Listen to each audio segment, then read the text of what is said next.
What lurks within the dark past of Vermont? Does the past leave behind residual or intelligent spirits? Or can there be things more than what we can see or feel? My name is Paul Dulski, and you are listening to Haunted Vermont.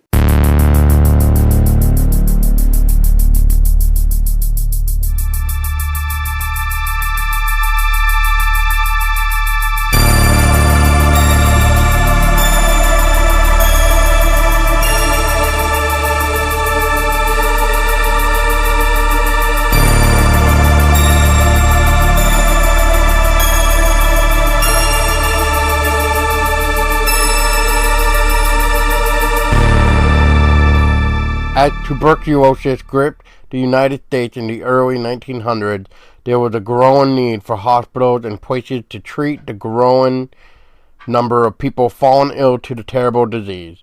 What was once thought to be the work of vampirism in the 18th and 19th century, New England was finally becoming understood more.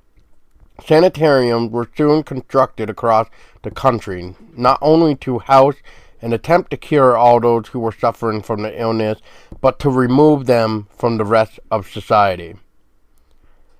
A survey done in 1907 stated that Pittsford had the most sunshine of any town in Vermont, earning its nickname Vermont Sunshine Village.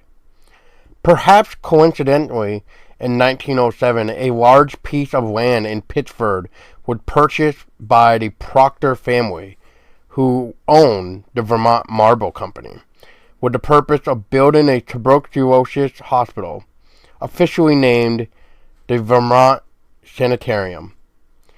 The campus would consist of a hospital facility along with several outbuildings and cottages that would house the patients.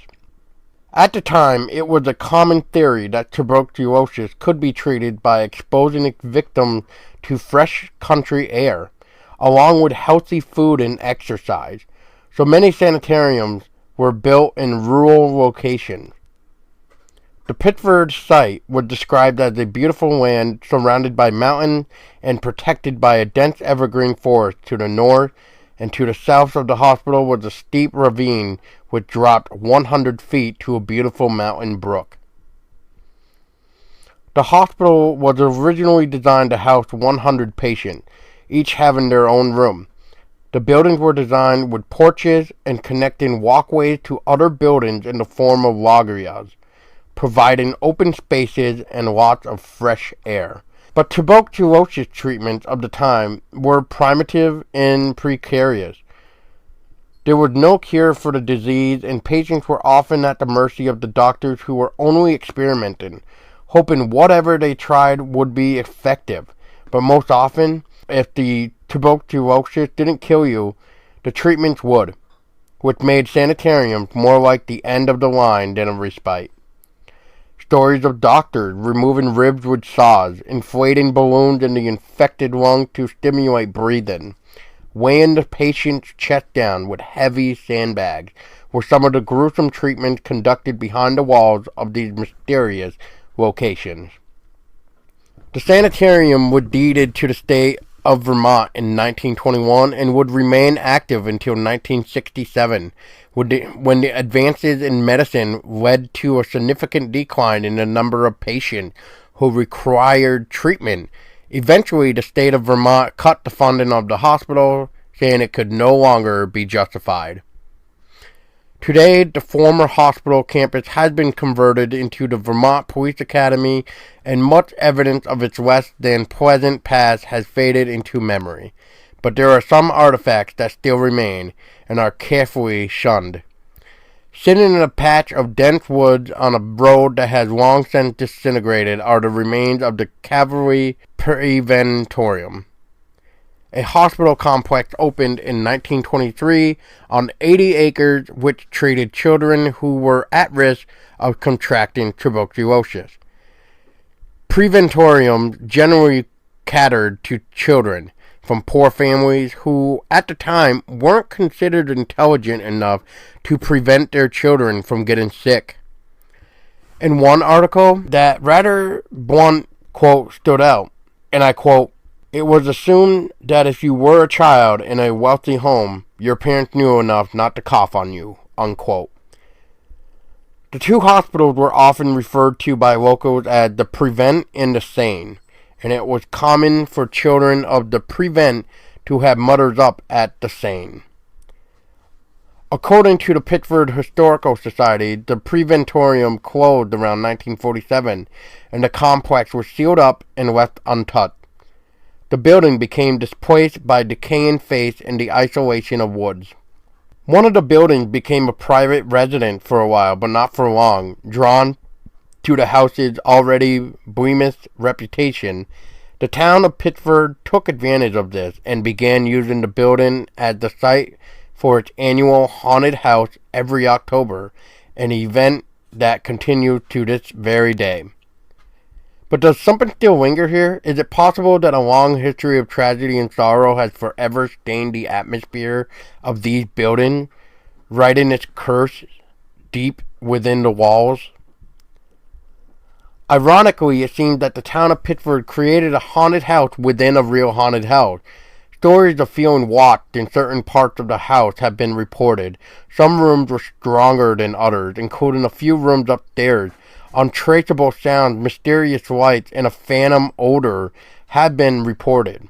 One person remembered growing up here reported that this house was responsible for getting him into researching the paranormal at a young age. Perhaps the most famous story to come out of this house is a nurse named Amy. The most commonly told story is that Amy died from contracting tuberculosis here, becoming a patient in her own hospital. Another story states that one night, Amy heard a child screaming upstairs. As she ran to check to the child, she tripped up the stairs and fell, splitting her head open and bleeding to death. Her wounded spirit is said to still roam the dark hallways and quiet rooms of the house, especially in areas that are off-limits to the haunted house visitors. Areas of the house that are very much the same as they were decades ago. Cody, who works for the Pittsford Fire Department, has been an active volunteer for the haunted house, shared some of his knowledge and own experiences. He recalled hearing stories of people seeing kids on the second floor and hearing the disembodied sound of kids crying in the house. He also reported hearing of sighting of what was described as a nurse dressed in a dated uniform, seen walking up and down the stairs. Cody also told us about the strange experiences that the volunteers have even had during the setup of trying to get the haunted house ready, and what they have witnessed, where every year it seems that light bulbs around the house inexplicably burst in their fixtures. Props and personal items get moved or lost entirely. There is another room in the house where other employees say they've had costumes thrown at them by unseen forces. Cody also reports that he had experienced unexplainable cold spots in certain areas of the house and personally heard phantom footsteps in rooms when he was reportedly the only one present. Cody quotes, "In my opinion, that place is definitely haunted," unquote. Are the things inside lonely and under the weight of their despairs, looking for a little sympathy, or perhaps the loss of their life under such tragic circumstances have ignited feelings of vengeance and fire? There seems to be a law at work here. A dismal history, a place off limits, and plenty of urban legend. It is here where facts and fiction collide, coming and going to let it bleed. It's easy to romanticize about something sinister residing here, dissolving the facts of daily life, but are things true? Or have we created a bigger monsters than the actual stories themselves? I suppose it comes down to a matter of opinion, but we can't help but wonder, if you dig down deep enough, what would you find? Could you live with it? If you enjoyed this episode and want to support, head over to our Patreon at www.patreon.com/Haunted Vermont. where you can pledge $1 a month or more and receive rewards every month. You'll hear the episode first before the public. Pledging more grants you access to the show where you can share your own stories and experiences on future episodes. I already fund another podcast 100%, so I'm asking help for this one at least. Season 1 will have a total of 6 episodes, and then it will depend on funds after that. Thank you for listening, and if you enjoyed, please rate our podcast on any platform that you're listening to. We would like to know how we're doing, because if you hate it, we'd like to know why. And if you love it, please make sure that you share the podcast around. And once again, thank you for listening.